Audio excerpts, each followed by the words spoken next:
Hello friends, welcome to mathematics world. Doctor Surendra Gupta online maths class. Dear friends, आप सभी का मेरे यूट्यूब चैनल में बहुत बहुत स्वागत है। जैसे कि आप जानते हैं कि मैं आपको मैथमेटिक्स 1 का जो दिसंबर 2024 में जो पेपर हुआ था उसका पेपर का सोल्यूशन मैं आपको सॉल्व करा रहा हूं, जिसमें अभी तक क्वेश्चन नंबर 6 तक सॉल्व कर चुके हैं। आज हम बात करेंगे क्वेश्चन नंबर 7।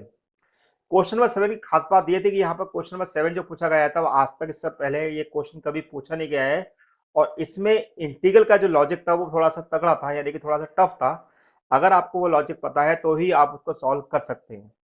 तो डियर फ्रेंड्स, अगर आप मेरे चैनल पहली बार आए हुए हैं या चैनल को अभी तो आपने सब्सक्राइब नहीं किया हुआ, चैनल को सब्सक्राइब कर लो, बेल आइकन को प्रेस कर दो, क्योंकि अगर आप चैनल को आप सब्सक्राइब करेंगे तो हमको मोटिवेशन मिलेगा, जिससे कि आपको हम और भी अच्छे अच्छे वीडियो आपको लेक्चर आपको दे सकेंगे।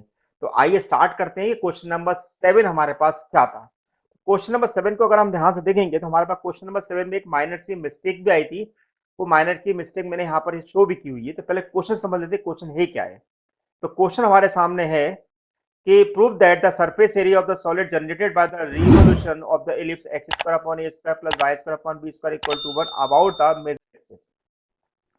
हमको क्वेश्चन में दिया हुआ था 2 पाई ए बी, और यहाँ पर इस 2 की जगह यहाँ पर उन्होंने x दे रखा था। क्या दे रखा था? x दे रखा था। जैसे कि आप यहाँ पर देख रहे हैं कि 2 pi a b in bracket under 1 minus e to the power x plus sine inverse e upon e, जबकि वहां पर जो था वो ई स्क्वायर था। तो एक माइनर करेक्शन था जो मैंने आरजीपी में भिजवा दिया था, तो वो वहां पर उन्होंने चेक कर लिया होगा। अब मैं इस क्वेश्चन को आपको सॉल्व करना बता रहा हूँ कि क्वेश्चन किस प्रकार से हम सॉल्व करेंगे। अब ध्यान दीजिएगा, यहाँ पर हमको एक इलिप्स दिया हुआ और इस इलिप्स को उन्होंने बोला है कि हमें इसका सरफेस एरिया निकालना है। जो इस सरफेस एरिया जो हम इसके मेजर एक्सिस से कोरस्पॉन्डिंग में अगर रिवॉल्व करेंगे तो जो हमारे पास सरफेस निकल के आएगी उसका सरफेस एरिया हमें इवेल्युएट करना है यहाँ पर। अब इवेल्युएट करना है तो हमारे पास जो फॉर्मूला होता है उस फॉर्मूले के अकॉर्डिंग चले। तो सबसे पहले हमने इलिप्स की इक्वेशन लिख लीजिए, x square upon a square plus y square upon b square equal to 1। उसके बाद हम जानते हैं कि इलिप्स की पैरामीट्रिक फॉर्म होती है x equal to a cos theta और y equal to b sine theta. किसी बुक में ए कॉस टी या y equal to b sine t लिखा था, डजेंट मैटर, थीटा और टी का मीनिंग है the surface area s of the curve y equal to f of x rotate about the x axis. X axis बोले या major axis बोले, दोनों का मीनिंग सेम यहाँ पर होगा। क्योंकि जब भी अगर हम इलिप्स की अगर हम बात करते हैं, अगर हम इलिप्स बनाते हैं तो हमारे पास इलिप्स कुछ इस प्रकार से बन के आता है, इस प्रकार से बन के आता है। तो अब हमारे पास जो मेजर एक्सिस होता है वो ऑब्वियसली हमारे पास यही वाला पोर्शन होगा। मेजर एक्सिस हमारे पास क्या है? ये पूरा यहाँ पर this is a two a dash है ना, ए डैश टू ए हमारे पास ये मेजर एक्सिस हमारे पास कहलाती है। अब उसका फॉर्मूला होता है s equal to under 2 pi by d s. अब यहाँ पर चूंकि हमने पैरामीट्रिक फॉर्म का लॉजिक अप्लाई कर रहे हैं तो हमने थीटा का डी थीटा का डिवाइड और मल्टीप्लाई दोनों कर दिया। तो अब हमें यहाँ पर d s upon d theta की वैल्यू की रिक्वायरमेंट पड़ेगी। तो d s upon d theta निकालने का तरीका क्या होता है? उसका फॉर्मूला हमारे पास होता है under root d x upon d theta का whole square plus d y upon d theta का होल स्क्वायर। अब अगर मैं यहाँ पर x equal to a cos theta को अगर मैं थीटा के रिस्पेक्ट में डिफ्रेंशिएट करूंगा तो मुझे मिलेगा minus a sine theta whole square और b cos theta whole square. अब यहाँ पे मैंने होल स्क्वायर को ओपन करेंगे तो a square sine square theta और b square cos square theta. अब हम क्या करेंगे, यहाँ से ए स्क्वायर को हम यहाँ से कॉमन निकाल रहे हैं। तो जैसे मैं ए स्क्वायर कॉमन निकालूंगा तो ये ए स्क्वायर जो होगा बी स्क्वायर के अपॉन में जाएगा, तो साइन स्क्वायर थीटा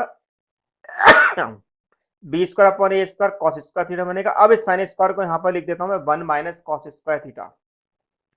जैसे मैं कॉस स्क्वायर थीटा लिखूंगा तो यहाँ पर कॉस स्क्वायर थीटा को मैं कॉमन निकालूंगा तो मेरे पास आएगा 1 minus b square upon a square cos square theta. देखिए यहाँ पर एक लॉजिक अप्लाई हो रहा है। जब भी अगर हम इलिप्स की बात करते हैं तो वहां पर मैं एसेंट्रिसिटी के बारे में बात करते हैं, और एसेंट्रिसिटी जो इलिप्स की होती है वो e equal to under 1 minus b square upon a square होती है, या e square equal to 1 minus b square upon a square होती है। तो ऑब्वियसली ये जो वैल्यू मेरे पास होगी वो ई स्क्वायर के बराबर मेरे पास आ जाएगी। तो 1 minus e square cos square theta हमारे पास मिलेगा। अब हम क्या करेंगे, इस वैल्यू को इक्वेशन नंबर 2 में हम पुट कर देंगे तो हमारे पास आएगा 2 pi a b sine theta under 1 minus e square cos square theta. अब मुझे इस इंटीग्रल को मैं यहाँ पर सिंप्लीफाई करना है। ये इंटीग्रल सॉल्व करना इतना आसान काम नहीं है। तो अब हम यहाँ पर हमें चूंकि हमें इसका इंटीग्रल की लिमिट भी लगानी है, क्योंकि हम बात कर रहे हैं मेजर एक्सिस से कोरस्पॉन्डिंग में, तो डेफिनेटली मेरे पास जब मेजर एक्सिस की अगर हम बात कर रहे हैं तो हमारी लिमिट जो होगी 0 से पाई हमारे पास कहलाएगी। वैसे तो माइनस पाई से प्लस पाई होना चाहिए, क्योंकि हमने यहाँ पर 2 का मल्टीप्लाई किया हुआ है, इसलिए यहाँ पर हमारी लिमिट 0 से पाई कहलाएगी। ओके, तो अब हमने यहाँ पर लिख लिया 0 से पाई। अब मैंने क्या करा कि इस इंटीग्रल को अगर मुझे सॉल्व करना है तो मैंने यहाँ पे ई कॉस थीटा को ले लिया है टी के बराबर। तो डी टी इक्वल टू मिलेगा माइनस ई साइन थीटा डी थीटा, तो साइन थीटा डी थीटा बराबर मिलेगा माइनस डी टी अपॉन ई, यानी कि इसका मतलब ये होगा कि मेरे पास इस साइन थीटा डी थीटा की जगह मैं यहाँ पर लिख दूंगा माइनस डी टी अपॉन ई। अब इसकी निकालेंगे अपर लिमिट, तो अपर लिमिट मिलेगी टी ई कॉस पाई की वैल्यू होती है -1, तो हमारे पास रहेगी माइनस ई, और ई कॉस जीरो यानी कि प्लस ई, यानी कि हमारे पास आएगा two pi a b upon e, e two minus e under root one minus t square. अगर हमें किसी भी इंटीग्रल की लिमिट अगर अपर से लोअर अगर हमें चेंज करनी होती है तो हमारे पास माइनस ए टू प्लस बी आ जाएगा, यानी कि ये वाला माइनस साइन जो है हमारा डिजोल्व हो जाएगा और लिमिट हमारे पास माइनस ए से प्लस ई हो जाएगी। अब देखिए चूंकि मेरे पास फंक्शन जो है इवन है, तो माइनस ई से प्लस यानी कि माइनस ए से प्लस ए वाली लिमिट होती है 2 का मल्टीप्लाई हो जाता है और वो 0 टू ई बन जाती है इस इवन फंक्शन की प्रॉपर्टी के कारण। अब यहाँ पे हम फॉर्मूला अप्लाई करेंगे। हमारा फॉर्मूला क्या होता है, अगर हमें under root a square minus x square का अगर हमें इंटीग्रल करना है तो 1/2 x under root a square minus square plus a square sine inverse x upon a मिलेगा। तो उसके अकॉर्डिंग हमारे पास आंसर मिलेगा t under root 1 minus t square sine inverse T.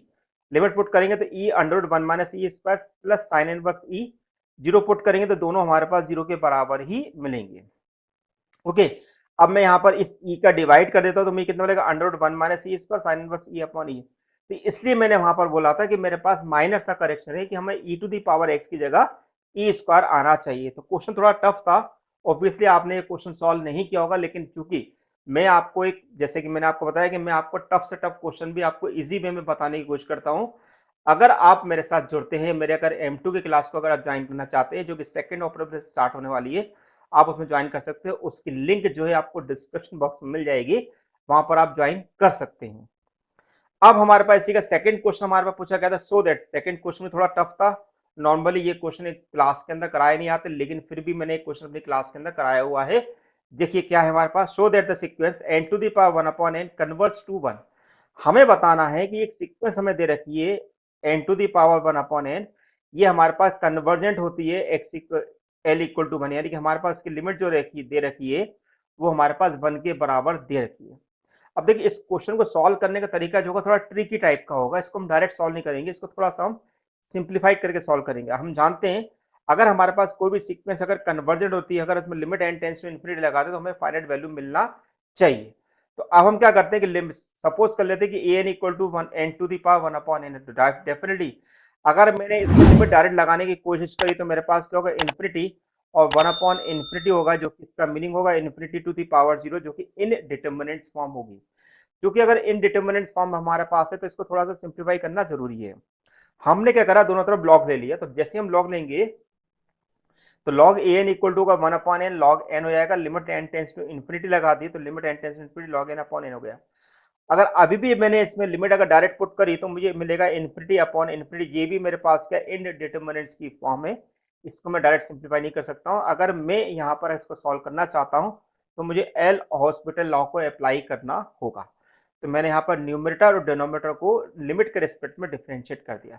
तो जैसे मैं लॉग एन को अगर मैं डिफ्रेंशिएट करूंगा तो मुझे मिलेगा 1 अपॉन एन और एन का होगा 1, तो 1 अपॉन एन नीचे आएगा। जैसे मैं इसमें लिमिट इन्फिनिटी रखूंगा तो 1 अपॉन इन्फिनिटी जो होता है वो मेरे पास 0 के बराबर होता है। 0 आ गया, मैंने इस लॉग एन को लेगा, इस लॉग ए एन को मैंने यहाँ पर लिख दिया e to the power log a n. क्यों? क्योंकि हम जानते हैं कि e to the power log x जो होता है वो मेरे पास एक्स के बराबर कहलाता है। तो दोनों पर मैंने ले लिया मेरे पास, तो हमारे पास क्या हुआ, इस e to the power log a n को वापस हमने लिख दिया ए एन के बराबर और ई टू दी पावर 0 जो होता है 1। तो हमने क्या देखा, जो हमने ए एन माना था, ए एन हमने क्या माना था, a n equal to n to the power 1 upon n माना था, तो मेरे पास उसकी लिमिट जो निकल के आ गई है वो मेरे पास 1 के बराबर आ गई। इसका मतलब ये हुआ कि मेरे पास जो आंसर आ गया this is limit n tends to infinity n to the power 1 upon n equal to 1। तो इस प्रकार से क्वेश्चन सॉल्व किया सकता है। तो डियर फ्रेंड्स, आपको मेरा वीडियो लेक्चर कैसा लगा है मुझे जरूर बताइएगा। अगर आप इसमें और भी कोई इंप्रूवमेंट चाहते हैं, कुछ भी अगर आप मुझे सजेशन देना चाहते हैं तो लेक्चर कमेंट बॉक्स में दे सकते हैं। आपके सजेशन को हम गौर करेंगे, अगर वो सही होगा तो उसको हम इम्प्लाई करने की कोशिश भी करेंगे। थैंक यू फॉर वॉचिंग मुझे doctor Soni Gupta, thank you so much.